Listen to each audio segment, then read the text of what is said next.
Well, see you later, U.S. women's national team.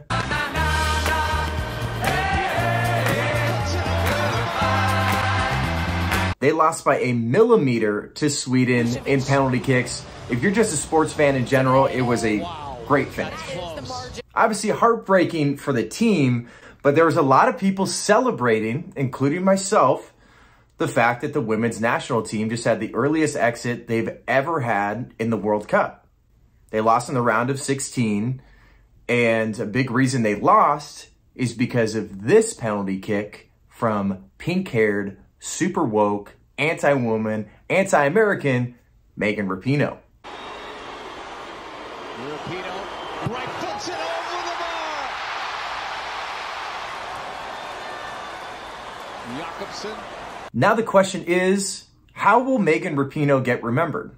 Because Megan Rapinoe, no matter how you feel about her, because she's my least favorite athlete, and I know I did a little Twitter poll to see, who's your least favorite athlete of all time? She's number one on my list, but I can still separate her politics and her anti-Americanism to her athleticism. I mean, just look at the accolades that she has. We could still give her credit where credit's due. 4 FIFA Women's World Cup appearances, top 10 in the women's national team history in assists and goals, 9 FIFA Women's World Cup goals, tied for 4th most in history. But the list goes on and on. 2-time FIFA Women's World Cup champion, 2015, 2019. She won the Olympic gold in 2012. And she has 200 all-time appearances. It's an incredible resume. But a lot of people will remember Megan Rapinoe based off kneeling for the anthem, trying to protest the U.S. Soccer Federation telling them to stand up. And even ESPN is doing some work for Megan Rapinoe, trying to call her a patriot because she kneeled. Her patriotism is what has driven her to lend her voice to those who need it. When she started kneeling to protest racial inequality in the United States, she did it because she loved America and believed it could be a better version of itself. It's funny too, because they're like, yeah, she's fighting against racial inequality while she's got a black teammate that's standing for the anthem. Make that make sense. The interesting thing too is the equal pay argument. Megan Rapinoe and her team just won an ESPY, an Arthur Ashe Courage Award. You gotta remember, it also went to somebody called Caitlyn Jenner that hasn't done jack squat for sports other than be a man competing in a women's golf tournament while trying to fight against men competing in women's sports. Another thing that you gotta try to make sense. Before we get into what Megan Rapinoe feels like her legacy is in her most memorable moment when she was asked after the loss to Sweden, we have to look back on Will Cain. He's a former ESPN host, now works for Fox News. During the ESPYs, when they got all these accolades for fighting for equal pay, trying to get the same pay as their male counterparts, even though they can't sell tickets like the men do in the World Cup. They don't have the same advertisers or broadcasting rights. They still want to get paid like the men. Here's Will Cain absolutely dismantling the equal pay argument. So, critics pushing back at them. I think equal pay is a ridiculous concept in and of itself. Soccer, for better or worse, on the men's side, across this globe, is much more popular than the women's. Oh, we get that argument all the time. Nobody wants to hear. This is where it gets good, because I know Greg Price shared this, an amazing follow on Twitter, by the way, and showed the full clip of Will Cain. So it's like, all right, Megan, how do you want to be remembered? What was the most memorable thing in your career? And there's a reason I'm bringing this up right here. Is Will Cain absolutely dismantles this. It's not to say that the Megan Rapinoe isn't an incredible athlete, that the women's national soccer team hasn't done incredible things. I mean, they were dominant. I mean, they won back-to-back World Cups and they were trying to go for a three-peat and they failed miserably here. They barely made it out of the group stage. First time in 12 years they hadn't won in the group stage.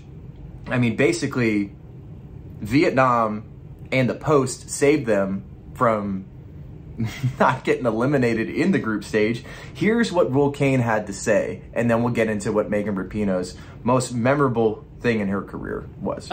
Tell you why it's like this. Now, there's two things, first of all. When you talk about, as Trevor Scales just laid out, the bonus difference between the men's team and the women's team, between what a winner, if it had been the U.S. men, would get in the World Cup and the women. The women got a pool, or got paid out from a pool of $30 million from the Women's World Cup. The men would draw from a pool of $400 million, okay? $400 million, $30 million. Why is that?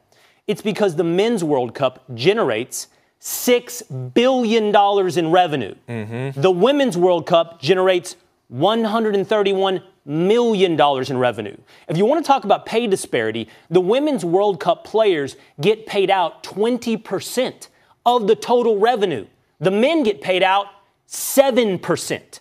As a percentage point, they are getting much more.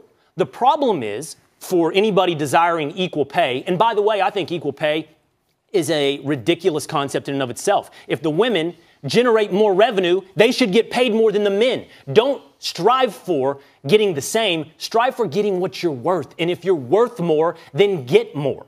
And so what I'm saying to you right now is soccer, for better or worse, on the men's side, across this globe, is much more popular than women's soccer. The women's game had higher ratings than the men's, though. So what do you say to that?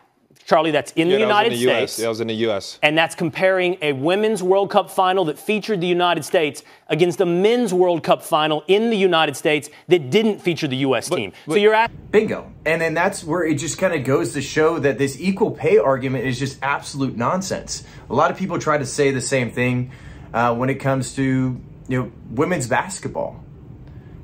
You're not going to get the same pay because people aren't buying the tickets, they aren't buying the jerseys, the broadcasting rights aren't as big. So this is where it gets to. It's super, super interesting to see, all right, Megan Rapinoe, what was your most memorable moment of your career? She takes a second to think about it and says this. But when you reflect on the impact you've made on this team, is there a memory that stands out to you right now in this moment? I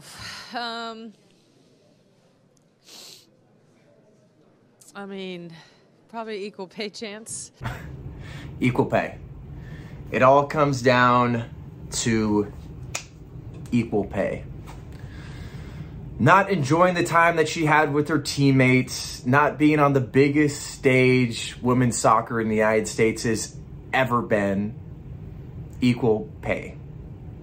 A fraudulent stance to try to get the same amount of money as men.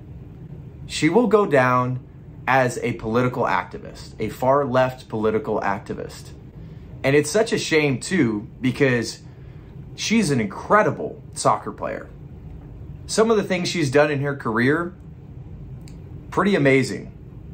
Her athleticism, we haven't seen stuff like that in a long time. The longevity has been impressive too, but she wants to be remembered for the equal pay fight.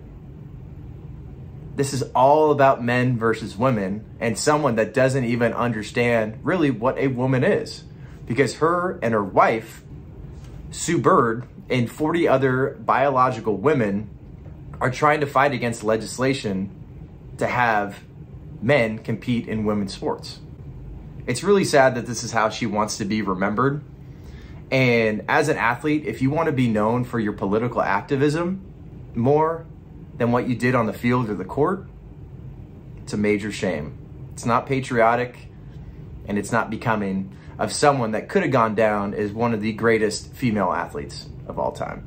Like this video, make sure you share this with people. Let me know in the comments what you think as well. If you think I'm unpatriotic for rooting against our women's national team, so be it.